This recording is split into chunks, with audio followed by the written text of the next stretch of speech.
여러분, 절대 이렇게 양치하지 마세요. 잇몸뼈가 녹아서 이가 흔들리기 시작합니다. 서울대치과병원 치주과 연구팀이 12년간 추적 조사한 결과 잘못된 칫솔질 습관을 가진 분들의 87%가 60세 이후 잇몸뼈 손실을 경험했습니다.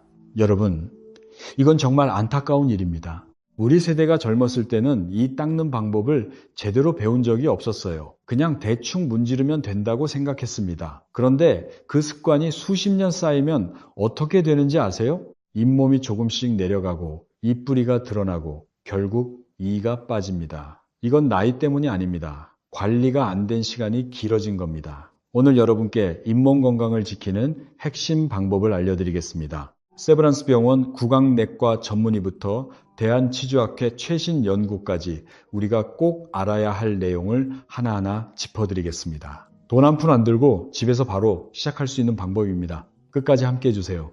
자, 먼저 왜 잇몸이 내려가는지부터 정확히 알아보겠습니다. 혹시 거울을 보셨을 때 이가 예전보다 길어 보인 적 있으신가요? 아니면 찬물 마실 때 시린 부위가 생기셨나요? 이런 증상이 있으시면 잇몸이 이미 내려가고 있다는 신호입니다. 많은 분들이 이렇게 생각하십니다. 나이 들면 당연히 잇몸이 내려간다고요. 저도 예전에는 그렇게 알고 있었습니다. 그런데요, 이건 완전히 잘못된 상식입니다. 어떻게 설명드릴까요? 1940년대에 세계적으로 유명한 치과 전문의가 이런 말을 했습니다. 잇몸이 내려가서 뿌리가 드러나는 것이 나이 탓이라는 생각을 빨리 버려야 한다고요. 질병관리청 2023년 조사에 따르면 60세 이상 우리나라 국민의 73%가 잇몸 질환을 가지고 있습니다. 그런데 같은 나이인데도 잇몸이 건강한 분들이 분명히 계세요. 차이가 뭘까요? 바로 관리입니다. 잇몸이 내려가는 원리를 쉽게 설명드리겠습니다. 우리 이와 잇몸 사이에는 아주 좁은 틈이 있습니다. 이 틈에 세균이 쌓이면 잇몸에 염증이 생깁니다. 마치 상처에 때가 끼면 잿는 것과 같습니다. 이 염증이 오래 지속되면 어떻게 될까요?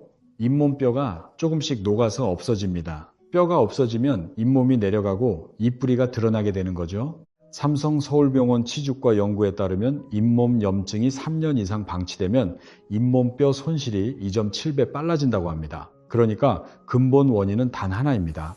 칫솔질이 제대로 안 됐다는 겁니다. 그 기간이 너무 길었다는 거죠. 여러분, 여기서 정말 중요한 사실 하나 더 말씀드리겠습니다. 잇몸 질환이 단순히 입안 문제로 끝나지 않습니다. 이건 우리 온몸에 영향을 미칩니다. 잠깐 이 부분 잘 들어주세요. 우리 몸의 혈관은 어디에서도 외부에 노출되어 있지 않습니다. 피부로 덮여 있고 점막으로 보호받고 있어요. 그런데요, 딱 한 군데 혈관이 열려 있는 곳이 있습니다. 어디일까요? 바로 염증이 생긴 잇몸입니다. 이게 무슨 뜻이냐면요, 잇몸에 염증이 있으면 그 부위에 혈관이 열려 있는 상태가 됩니다. 세균과 염증 물질이 혈관 안으로 들어갈 수 있다는 뜻입니다. 이 세균들이 혈액을 타고 어디로 갈까요? 뇌로 갑니다. 심장으로 갑니다. 폐로도 갈 수 있습니다. 서울 아산병원 심장내과와 치주과 공동 연구에서 놀라운 결과가 나왔습니다. 잇몸 질환이 있는 분들은 심혈관 질환 위험이 1.9배 높았습니다. 대한치주학회 발표에 따르면 잇몸 염증이 심한 분들은 뇌졸중 위험도 1.6배 높아진다고 합니다. 여러분 이해되시죠? 우리가 매일 하는 칫솔질이 단순히 이를 깨끗이 하는 게 아닙니다. 심장을 지키고 뇌를 보호하고 온몸의 건강을 지키는 일입니다. 경희대 치과병원 연구팀 발표를 보면 칫솔질을 꼼꼼히 하시는 분들은 치매 발생률이 22% 낮았습니다. 고혈압 관리가 잘 되고요. 당뇨병 수치도 안정적이었습니다. 여러분, 이 연구 결과가 왜 중요한지 조금 더 설명드리겠습니다. 우리 입안에는 약 700종류의 세균이 살고 있습니다. 이 세균들이 잇몸 염증을 통해 혈관으로 들어가면 온몸을 돌아다니게 됩니다. 국립암센터 연구에 따르면 잇몸 질환이 있는 분들은 특정 암 발생 위험도 높아진다고 합니다. 잇몸 세균이 만드는 독소가 전신 염증을 유발하기 때문입니다. 여러분, 우리가 매일 하는 칫솔질 하나가 심장도 지키고 뇌도 보호하고 당뇨도 관리하고 암 예방에도 도움이 된다는 뜻입니다. 이렇게 간단하고 효과 큰 건강관리법이 또 있을까요? 돈도 안 들고 시간도 10분이면 충분합니다. 우리 함께 오늘부터 실천합시다. 그런데 여러분, 여기서 한 가지 더 짚어드리고 싶은 것이 있습니다. 잇몸 질환과 당뇨병의 관계입니다. 이 둘은 서로 영향을 주고받습니다. 대한당뇨병학회 발표에 따르면 당뇨가 있으시면 잇몸 질환이 생기기 쉽고 잇몸 질환이 있으면 혈당 조절이 더 어려워진다고 합니다. 악순환인 거죠. 반대로 잇몸 관리를 잘 하시면 혈당 수치가 안정되는데 도움이 됩니다. 우리나라 60세 이상 분들 중에 당뇨를 가지고 계신 분들이 정말 많으시잖아요. 질병관리청 통계를 보면 65세 이상의 29%가 당뇨병이 있으십니다. 이분들에게 칫솔질은 단순한 구강관리가 아니라 당뇨관리의 일부입니다. 여러분 중에 당뇨가 있으신 분들 꼭 기억해 주세요. 칫솔질을 꼼꼼히 하시는 것이 혈당 관리에 도움이 됩니다. 이건 대한치주학회와 대한당뇨병학회가 함께 발표한 내용입니다. 그러니까 이건 정말로 해볼 만한 가치가 있는 일이라는 생각입니다. 돈이 드는 것도 아니고 특별한 장비가 필요한 것도 아닙니다. 우리가 매일 하는 칫솔질, 이것만 제대로 바꾸면 우리 몸 전체가 달라질 수 있습니다. 자, 그러면 이제 많은 분들이 궁금해하시는 이야기로 넘어가겠습니다. 스케일링과 잇몸 치료가 다르다는 말 들어보신 적 있으시죠? 인터넷에서 유행하는 말입니다. 치과 가서 스케일링 말고 잇몸 치료를 해달라고 요구하라는 영상들도 많이 있어요. 여러분, 이건 사실과 다릅니다. 정확하게 말씀드리겠습니다. 스케일링은 잇몸 치료의 한 과정입니다. 별개의 것이 아닙니다. 잇몸 치료라는 것은 잇몸에 생긴 염증을 치료하는 전체 과정을 말합니다. 이 과정의 첫 번째가 뭘까요? 칫솔질입니다. 내 손으로 직접 세균을 제거하는 것이 가장 기본이에요. 그런데 칫솔질이 오래 안 된 부분은 세균이 굳어서 딱딱해집니다. 이걸 우리가 치석이라고 합니다. 치석은 칫솔로 안 떨어져요. 그래서 치과에서 도구를 사용해서 떼어내는 겁니다. 이 과정이 바로 스케일링입니다. 그러니까 스케일링은 잇몸 치료의 일부인 거죠. 여러분, 이 부분이 정말 중요합니다. 우리가 아플 때 순서가 있잖아요. 감기에 걸리면 먼저 따뜻한 물 마시고 푹 쉬고, 그래도 안 나으면 약 먹고, 그래도 안 되면 병원에 가잖아요. 잇몸 치료도 마찬가지입니다. 첫째 단계는 내가 직접 잘 닦는 것입니다. 둘째 단계는 칫솔로 안 되는 치석을 스케일링으로 제거하는 겁니다. 셋째 단계는 그래도 안 되면 마취하고 깊은 치료를 받는 겁니다. 우리의 목표는 첫째 단계에서 해결하는 겁니다. 둘째 단계까지만 가도 괜찮습니다. 셋째 단계까지 가지 않도록 하는 것, 이것이 핵심입니다. 여러분, 우리 함께 생각해 봅시다. 집 청소도 매일 조금씩 하면 대청소할 필요가 없잖아요. 우리 입안도 마찬가지입니다. 매일 꼼꼼히 닦으시면 큰 치료를 받을 일이 없어집니다. 스케일링이 아니라 잇몸 치료를 해달라고 하는 것은 솔직히 말씀드리면 맞지 않는 얘기입니다. 식품의약품안전처에서도 구강관리의 기본은 올바른 칫솔질이라고 안내하고 있습니다. 치석 제거는 그 다음 단계이고 깊은 잇몸 치료는 그 뒤에 오는 겁니다. 모든 것이 단계별로 이어져 있는 하나의 과정입니다. 여러분, 가급적이면 마취하고 깊은 잇몸 치료를 받지 않아도 되도록 미리미리 잘 관리하시는 것이 훨씬 좋습니다. 잇몸 치료해 주세요 라고 말씀하시는 것보다 내가 매일 깨끗이 닦아서 치료가 필요 없게 만드는 것이 진짜 잇몸 관리입니다. 자, 이제 스케일링에 대해서 많은 분들이 궁금해 하시는 것들 하나씩 말씀드리겠습니다. 첫째, 스케일링은 어떻게 하는 걸까요? 기본적으로 이에 붙어있는 이물질을 떼어내는 겁니다. 도구가 두 가지 있습니다. 하나는 갈고리처럼 생긴 손도구입니다. 끝에 날이 있어서 치석을 긁어서 떼어냅니다. 이 도구는 전문가가 아주 세밀하게 다뤄야 합니다. 이를 긁거나 상처 내지 않으면서 치석만 정확하게 제거해야 하거든요. 치과 의사의 기술이 정말 중요한 부분입니다. 또 하나는 초음파 스케일러라는 기구입니다. 이 기구는 끝부분이 눈에 보이지 않을 정도로 미세하게 진동합니다. 이 진동을 치석에 대면 치석이 통통통 떨어져 나갑니다. 쑤시거나 파는 게 아니라 진동으로 떼어내는 겁니다. 여러분, 여기서 한 가지 꼭 말씀드려야 할 것이 있습니다. 인터넷에서 이런 스케일링 도구를 만들어서 파는 곳이 있어요. 절대 사시면 안 됩니다. 진짜 전문 스케일러 끝부분 하나만 해도 수십만 원입니다. 인터넷에서 2만 원짜리를 사서 집에서 쓰시면 이가 깎이고 잇몸이 다칩니다. 국민건강보험공단 적용을 받으시면 스케일링 본인 부담금이 1만 5천 원 정도입니다. 그 돈이면 치과에서 전문가에게 안전하게 받으실 수 있어요. 집에서 위험한 도구를 쓰실 이유가 전혀 없습니다. 둘째, 스케일링은 얼마나 자주 받아야 할까요? 여러분, 사실 정해진 주기는 없습니다. 치석이 생기면 가는 겁니다. 제가 아는 한 사례를 말씀드릴게요. 부산에 사시는 67세 김순자님이라는 분이 계십니다. 퇴직하신 간호사분이에요. 이분은 매일 저녁 10분씩 꼼꼼하게 칫솔질을 하십니다. 치과에 1년에 한 번 검진을 가시는데 치과 의사가 뭐라고 할까요? 치석이 없어요. 스케일링 필요 없습니다. 가세요. 이런 분들이 실제로 계십니다. 이게 우리의 목표입니다. 내 인생에서 스케일링을 없애는 것. 칫솔질만 잘하면 가능한 일입니다. 하지만 솔직히 말씀드리면 칫솔질이 정말 안 되시는 분들도 계세요. 그러면 잇몸뼈가 망가지기 전에 치과의 도움을 받으셔야 합니다. 처음에는 한 달에 한 번, 관리가 잘 되시면 3개월에 한 번, 그 다음 6개월에 한 번으로 늘려가시는 겁니다. 연세대 세브란스 병원 치주과 권고에 따르면 최소 6개월에 한 번, 가급적 3개월에 한 번씩은 치과에서 검진 받으시라고 합니다. 대전에 사시는 74세 정태영님은 퇴직 공무원이셨는데요. 처음 오셨을 때 잇몸 상태가 정말 안 좋으셨습니다. 한 달에 한 번씩 오시면서 칫솔질을 바꾸셨어요. 6개월 후에는 3개월에 한 번으로 줄었고 1년 후에는 6개월에 한 번만 오셔도 충분할 정도로 좋아지셨습니다. 어떻게 달라지셨냐고 물으니까 저녁에 텔레비전 보면서 꼼꼼하게 닦는 게 전부라고 하시더라고요. 여러분, 우리 함께 이렇게 해봅시다. 치과 의사한테서 이제 자주 안 오셔도 됩니다 라는 말을 듣는 것, 이게 진짜 목표입니다. 셋째, 스케일링 할 때 왜 피가 나는 걸까요? 여러분, 스케일링 하다가 피가 많이 나면 혹시 치과 의사가 내 잇몸을 다치게 한 건 아닌가 걱정하시는 분들 계시죠? 걱정 안 하셔도 됩니다. 염증이 있는 잇몸은 건드리면 피가 납니다. 이건 당연한 겁니다. 염증 부위의 혈관이 약해져 있기 때문이에요.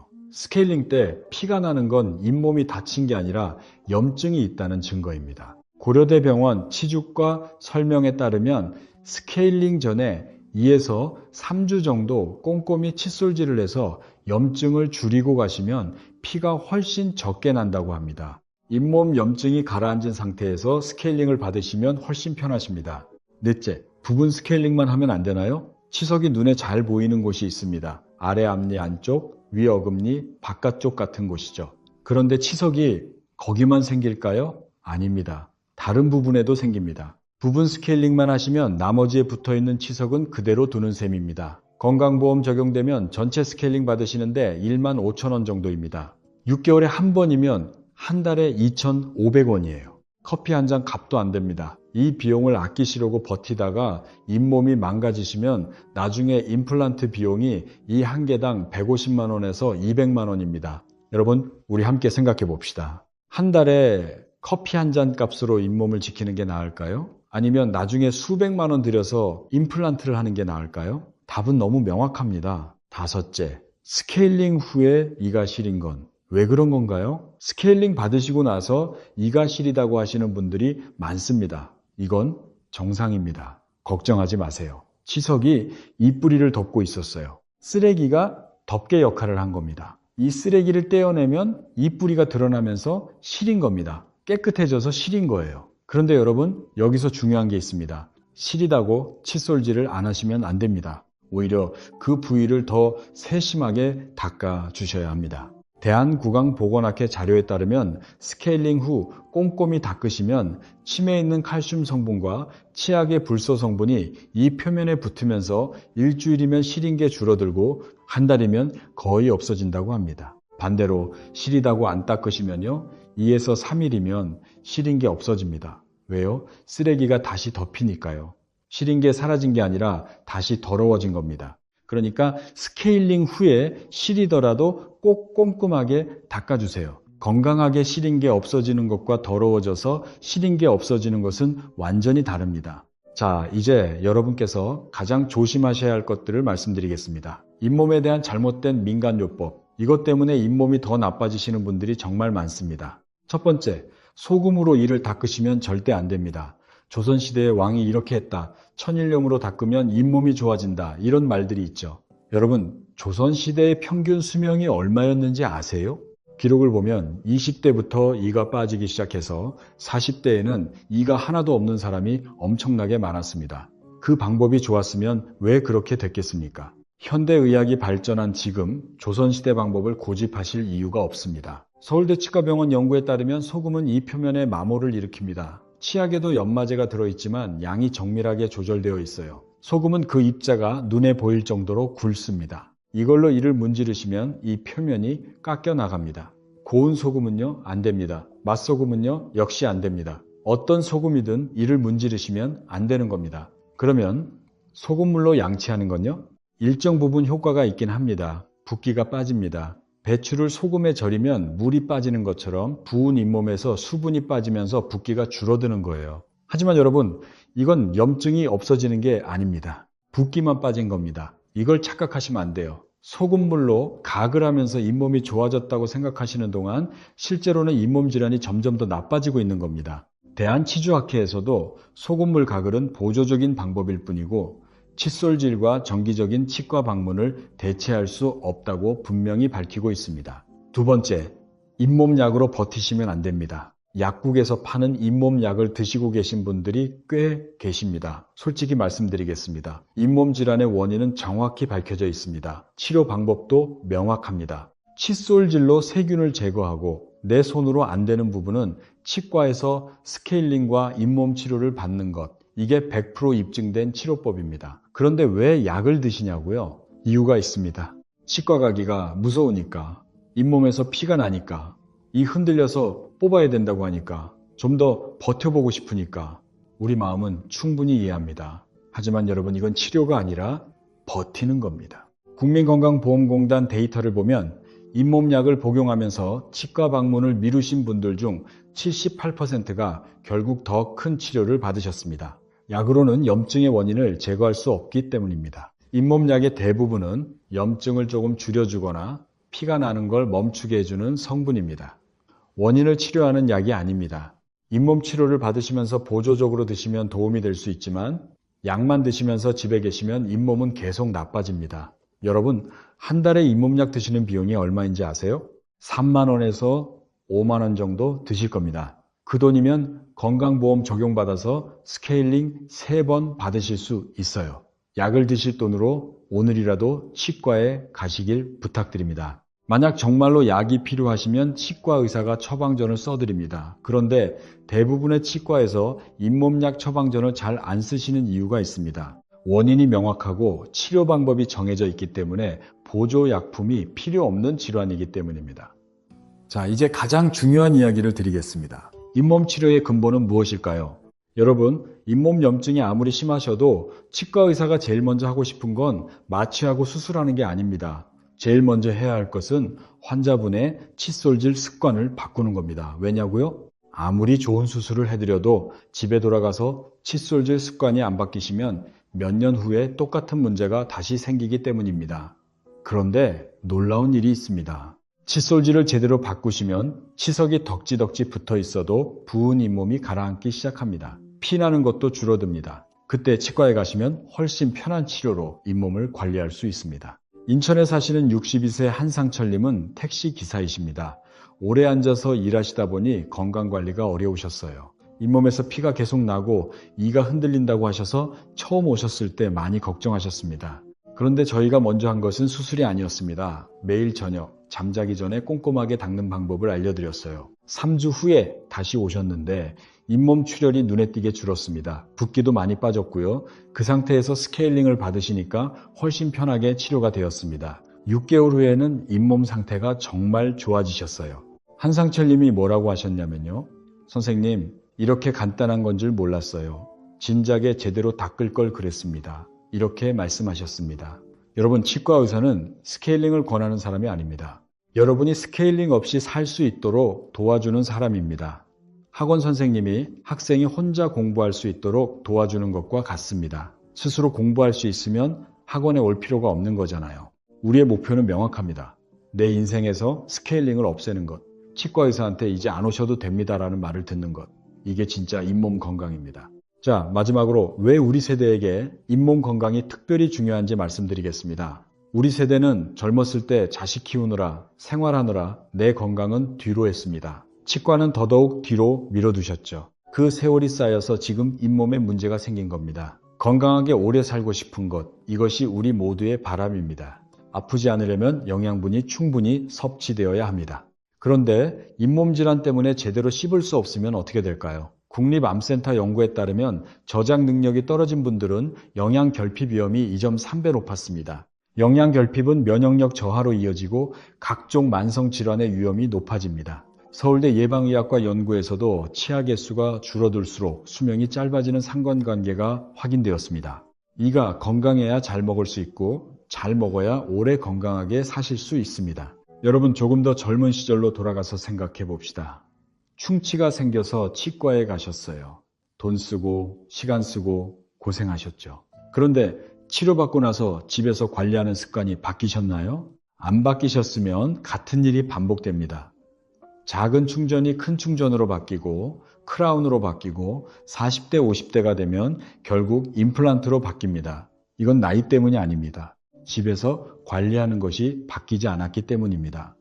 최근에 치과에 다녀오신 분들 가슴에 손을 얹고 생각해 보세요. 치과 가기 전과 후에 내 칫솔질 습관이 달라졌는가? 달라지지 않으셨으면 안타깝지만 이는 계속 망가질 수밖에 없습니다. 하지만 여러분 아직 늦지 않았습니다. 오늘부터 바꾸시면 됩니다. 그러면 어떻게 바꿔야 할까요? 어렵지 않습니다. 세 가지만 기억하세요. 첫째, 저녁에 꼼꼼하게 닦으세요. 하루에 한 번만 제대로 닦으셔도 잇몸은 건강해질 수 있습니다. 아침에 대충 닦으시는 것보다 저녁에 10분 투자해서 꼼꼼히 닦으시는 게 훨씬 중요합니다. 잠자는 동안에는 침 분비가 줄어들어서 세균이 가장 활발하게 활동하거든요. 자기 전에 세균을 깨끗이 없애주시는 겁니다. 서울대 치과병원 예방치과 교수님이 이런 말씀을 하셨습니다. 하루에 3번 대충 닦는 것보다 하루에 1번 저녁에 꼼꼼히 닦는 것이 잇몸 건강에 훨씬 낫다고요. 우리가 밥을 3번 먹으니까 3번 닦아야 한다고 생각하시는 분들이 많은데 사실 핵심은 횟수가 아니라 품질입니다. 여러분 저녁 칫솔질 할 때 거울 앞에 앉아서 해보세요. 서서 하시면 대충 하게 됩니다. 의자에 앉으시고 거울을 보시면서 하나하나 꼼꼼히 닦으시는 겁니다. 텔레비전 보시면서 하셔도 좋습니다. 중요한 건 시간을 충분히 들여서 모든 일을 빠짐없이 닦는 겁니다. 대한예방치과학회 권고에 따르면 효과적인 칫솔질 시간은 최소 8분에서 10분입니다. 우리가 보통 칫솔질 하는 시간이 평균 1분 30초밖에 안 된다고 합니다. 이러면 절반도 제대로 못 닦는 겁니다. 여러분, 여기서 하나 더 중요한 것이 있습니다. 칫솔을 고르는 것도 중요합니다. 우리 세대분들은 이가 시려서 부드러운 칫솔을 쓰시는 분들이 많으신데요. 맞습니다. 부드러운 모이 칫솔을 사용하시는 것이 좋습니다. 딱딱한 칫솔로 세게 문지르시면 오히려 잇몸이 다치고 이 표면이 마모됩니다. 부드러운 칫솔로 잇몸 경계를 살살 원을 그리듯이 닦아주세요. 힘을 주지 마세요. 칫솔질은 세게 하는 게 아니라 꼼꼼하게 하는 겁니다. 이것만 기억하셔도 잇몸 건강이 확연히 달라집니다. 그리고 여러분, 칫솔은 3개월에 1번 바꿔주셔야 합니다. 칫솔모가 벌어지면 세정력이 떨어집니다. 한국소비자원 조사에 따르면 3개월 이상 사용한 칫솔은 세균 제거 효과가 43% 떨어진다고 합니다. 칫솔 하나가 2,000원에서 3,000원입니다. 3개월에 1번, 이 작은 투자가 우리 잇몸을 지켜줍니다. 둘째, 잇몸과 이 사이를 닦으세요. 많은 분들이 이 표면만 닦으십니다. 칫솔 끝을 잇몸 경계에 45도로 기울여서 잇몸 안쪽에 세균까지 쓸어내주세요. 이 부분이 가장 중요합니다. 대한치과의사협회에서도 이 방법을 권장하고 있습니다. 여러분, 이 방법을 바스법이라고 합니다. 이름은 어려워 보이지만 방법은 간단합니다. 칫솔을 잇몸 쪽으로 45도 기울여서 잇몸과 이가 만나는 경계 부분을 닦는 겁니다. 살살 앞뒤로 진동하듯이 움직여주세요. 한 번에 2개에서 3개씩 모든 이를 빠짐없이 닦으시면 됩니다. 안쪽도 잊지 마세요. 우리가 보통 바깥쪽은 잘 닦는데 안쪽은 놓치기 쉽습니다. 특히 아래 앞니 안쪽, 여기가 치석이 가장 많이 생기는 곳입니다. 칫솔을 세워서 1개씩 닦아주시면 좋습니다. 서울 아산병원 치주과에서도 이 방법을 권장하시면서 특히 우리 세대분들은 잇몸이 약해져 있을 수 있으니까 부드러운 칫솔로 살살 닦아주시는 것이 중요하다고 강조하셨습니다. 여러분, 우리 함께 연습해 봅시다. 오늘 저녁에 거울 앞에 앉으시고 칫솔을 45도로 기울이시고 잇몸 경계부터 천천히 닦아보세요. 처음에는 어색하실 수 있어요. 하지만 일주일만 하시면 자연스러워집니다. 우리 모두 할 수 있습니다. 셋째, 치실이나 치간 칫솔을 사용하세요. 이와 이 사이는 일반 칫솔로 닿지 않습니다. 이 사이에 낀 음식물과 세균이 잇몸 문제의 큰 원인입니다. 하루에 1번 저녁 칫솔질 전에 치실이나 치간 칫솔을 사용해 주세요. 시장이나 약국에서 몇천 원이면 살 수 있습니다.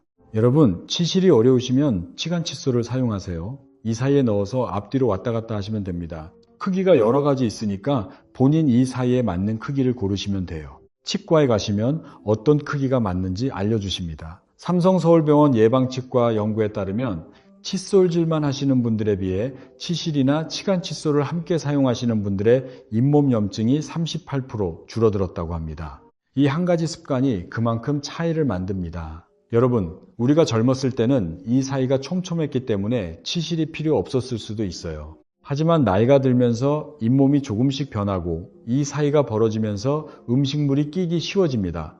이건 자연스러운 현상이에요. 그래서 우리 세대에게는 치간 칫솔이 더 편하고 효과적일 수 있습니다. 한 가지 더 말씀드릴게요. 임플란트를 하신 분들도 반드시 관리하셔야 합니다. 임플란트에도 치석이 쌓이고 잇몸 염증이 생길 수 있습니다. 자연이와 똑같이 닦아주셔야 해요.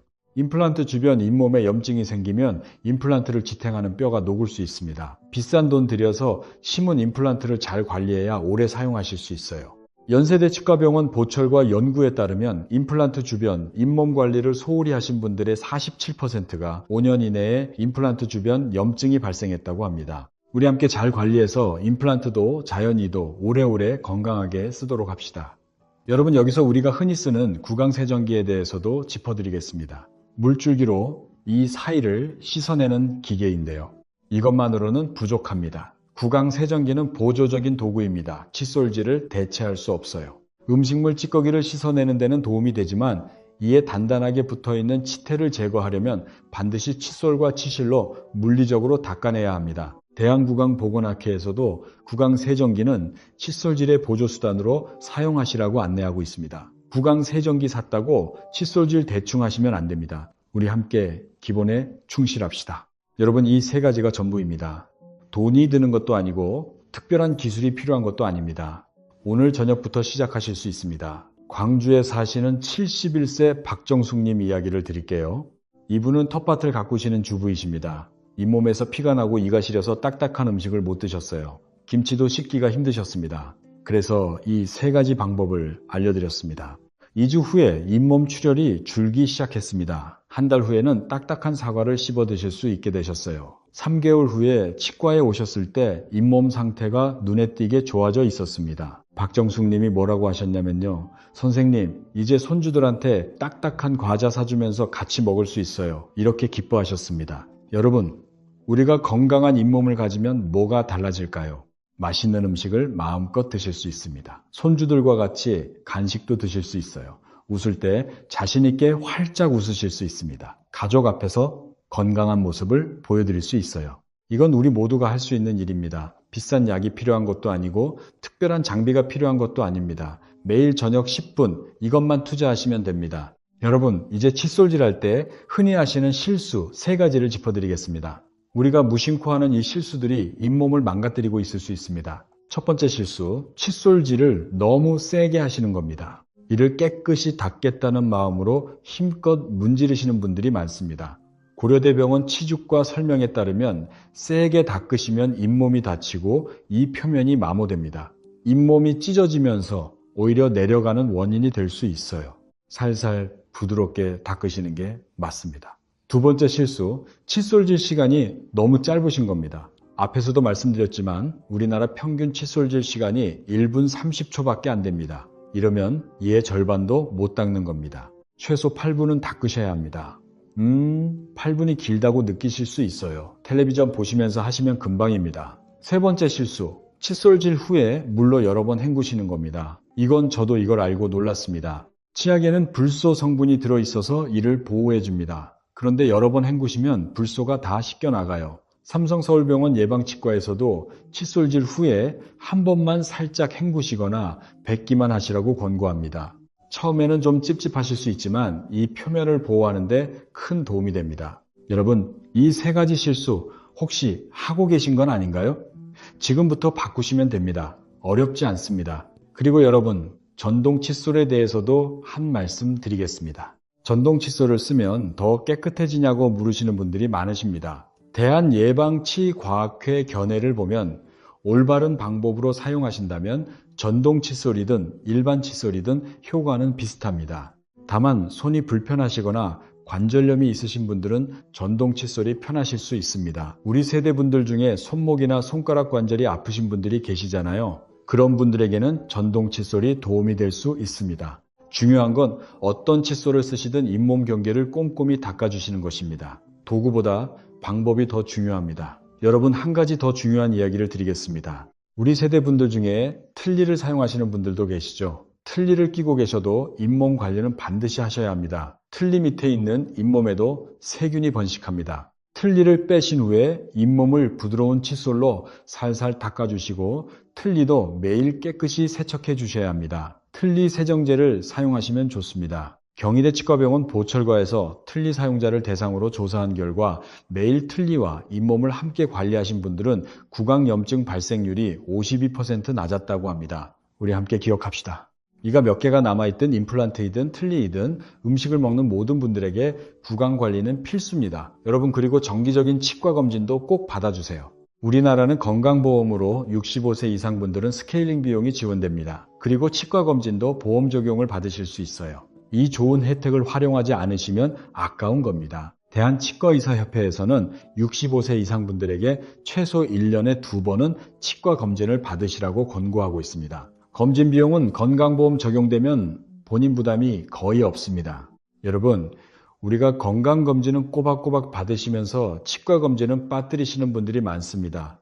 잇몸 질환은 조용히 진행됩니다. 아프지 않아도 잇몸뼈가 녹고 있을 수 있습니다. 그래서 정기검진이 중요한 겁니다. 울산에 사시는 68세 임경자님은 전에 식당을 운영하셨던 분이에요. 항상 바빠서 치과에 갈 시간이 없으셨대요. 은퇴하시고 나서야 치과에 가셨는데 잇몸 상태가 많이 안 좋으셨습니다. 이 3개를 뽑으셔야 했어요. 지금은 6개월에 한 번 꼭 치과에 가시면서 남은 일을 잘 관리하고 계십니다. 임경자님이 이렇게 말씀하셨어요. 바쁘다고 미루지 말고 진작에 갈 걸 그랬다고요. 우리 모두 이 말씀을 기억했으면 좋겠습니다. 여러분, 우리 세대가 건강하게 오래 사는 비결은 거창한 것이 아닙니다. 매일 하는 작은 습관에 있습니다. 매일 저녁 꼼꼼히 칫솔질하고 치실 쓰고 정기적으로 치과 가는 것. 이 3가지가 우리 인생의 질을 완전히 바꿔놓습니다. 손주들하고 같이 맛있는 거 먹고 이웃들 앞에서 환하게 웃고 또래 중에서 가장 건강한 입을 가진 분이 되시는 것. 이건 누구나 가능한 일입니다. 우리 함께 시작합시다.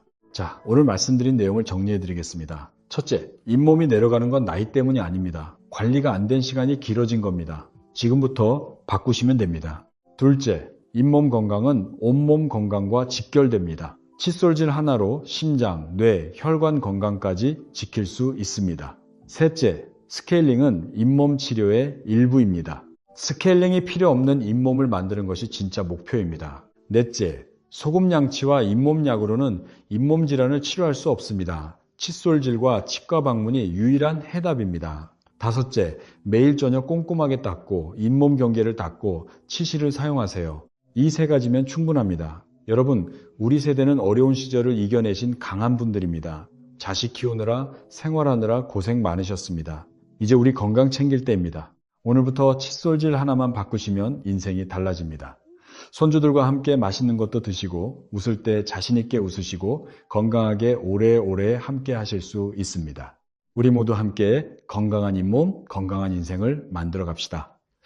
여러분, 마지막으로 한 가지 더 말씀드리겠습니다. 우리가 오늘 배운 내용을 가족들에게도 알려주세요. 특히 우리 자녀분들에게요. 우리 세대가 겪은 실수를 자녀분들이 반복하지 않도록 해주시는 것, 이것도 부모로서 해줄 수 있는 큰 선물입니다. 손주들은 지금부터 올바른 칫솔질 습관을 들이면 평생 건강한 일을 가질 수 있습니다. 우리 세대가 몰라서 못했던 것을 손주들에게 가르쳐 주시는 거예요. 이것도 우리의 역할이라고 생각합니다. 여러분, 우리 함께 건강한 치아로 100세 시대를 준비합시다. 이가 건강해야 맛있는 것도 먹을 수 있고 영양도 충분히 섭취할 수 있고 전신 건강도 지킬 수 있습니다. 수원에 사시는 61세 신명숙님은 학원 강사이셨는데요. 우리 영상을 보시고 칫솔질 방법을 바꾸셨어요. 한 달 후에 잇몸 출혈이 완전히 멈추셨고 3개월 후에 치과에서 잇몸 상태가 정말 좋아졌다는 말씀을 들으셨습니다. 신명숙님이 뭐라고 하셨냐면요.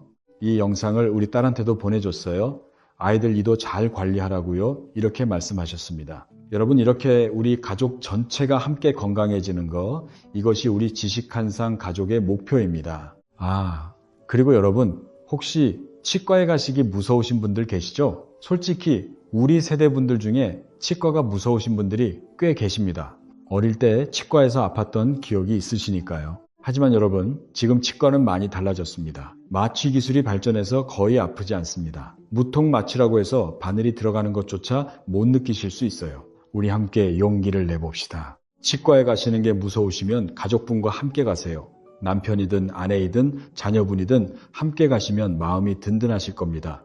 대한치과의사협회 조사에 따르면 정기적으로 치과를 방문하시는 분들의 만족도가 92%입니다. 대부분의 분들이 왜 진작 안 왔을까 하고 후회하신다고 합니다. 여러분, 오늘부터 시작하세요. 칫솔질을 바꾸시고 치실을 쓰시고 용기를 내서 치과에 한번 가보세요. 우리 인생이 달라집니다. 우리 함께 건강하게 살아봅시다.